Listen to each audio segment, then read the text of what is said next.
Justin Amash went on CNN to discuss his potential candidacy for president. He wants to be the Libertarian Party nominee. And it went pretty much exactly as you'd expect.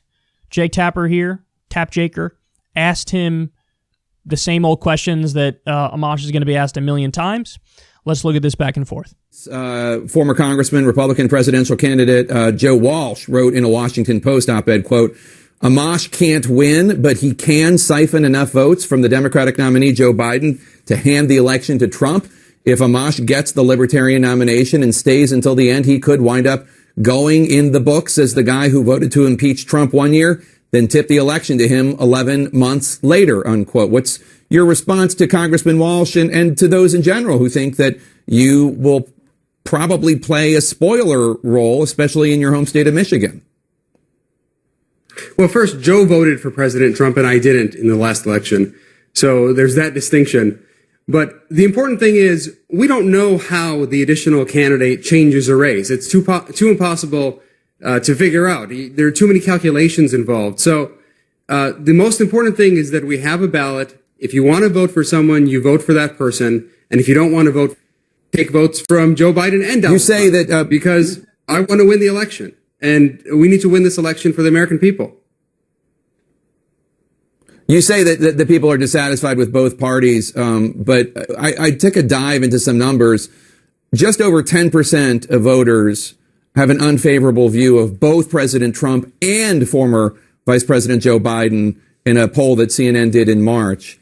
It doesn't sound like there are a vast array of voters dissatisfied with both presidential choices. When you look at a lot of different polling out there, you'll see that a good portion of the country, probably a plurality, is pretty independent, and they are looking for another choice. They might prefer one candidate or the other if you have a two-candidate field, but if you make it a three-candidate field and you have a compelling candidate, they'd be delighted to go to that candidate. And for too long, we've had the same system where these two parties go at each other, and Washington is totally dysfunctional. That's why I left the Republican Party, because there was this partisan death spiral. We need someone who's going to come in as president, respect our Constitution, defend our rights, and fix our representative system of government so that people will actually feel represented at home. And I know that millions of Americans want that. Now, later on in the interview, Amash kind of admits, like, the reason why he's running is not necessarily because he thinks he can win, but he wants the Libertarian Party to get, matching funds, which is, I think he needs at least 5% of the vote in order to do that. And he wants to, build up the Libertarian Party, potentially for the future, to have it as a viable option. That's kind of what I think his real reason is for running. He sort of alludes to that later on in the interview. Now, is that going to happen? No, it's not going to happen. Even if he gets matching funds, and there's no way that you're going to... We have a two-party system. And unfortunately, you have a giant systemic bias. It is rigged against, third parties. So I wish that wasn't the case. I really do, but it is the case. So in terms of just the practical matter of whether or not Justin Amash will succeed at what he's trying to do, it's not going to happen. He's not going to succeed. Okay, that's the first thing.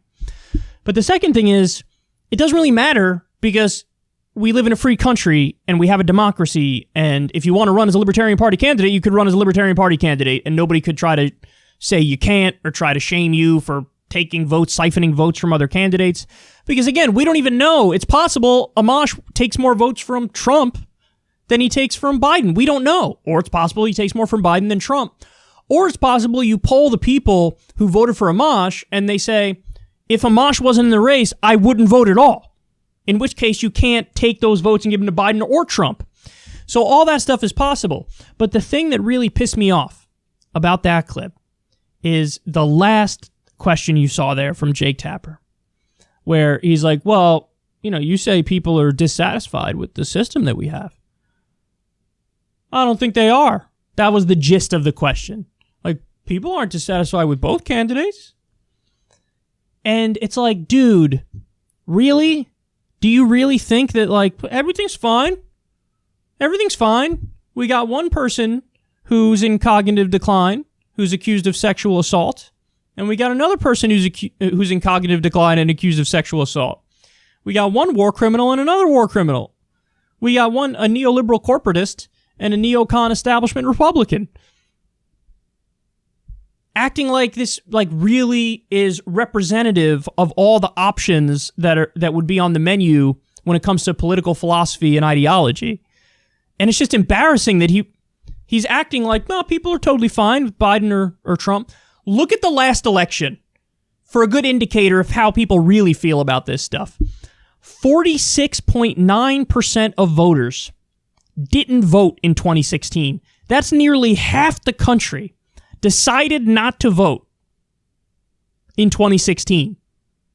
And your argument is, well, you got the two parties, you got the multiple options, you got two options. Are people really upset with that? Do people really dislike that? I don't think so. Well, then why did almost half the country not vote? Did you know that in 2016, this fact is amazing, only 9% of the country chose Trump and Hillary in 2016. The two nominees, only 9% of the country chose them. Does that sound like a healthy, thriving democracy to you? Joe Biden and Donald Trump both have approval ratings which are what they call underwater, which means they have a higher unfavorable rating than they have a favorable rating. So two candidates are running, they're the party nominees. And they're disliked. Like they literally just won, but they're disliked. How's that even possible? It's because everybody knows the system is broken. Everybody knows you're always voting for the lesser of two evils. So, I wish we didn't have a two-party system. I wish we had ranked choice voting, which would definitely make the other options a hell of a lot more viable. And I would fight for that if I was in office, if I was a politician. We definitely should have ranked choice voting. Either way, even though we have a two-party system and it's rigged against the third parties, I still am happy that they're running because at least they give people like me who are not, and under no circumstance now would I vote for Trump or Biden. So it gives me somebody to vote for. Not Amash himself, because I'm not, a libertarian. But if whoever the Green Party might be, I might go vote for the Green Party candidate. I'll either sit out or probably vote Green. It's one of the two.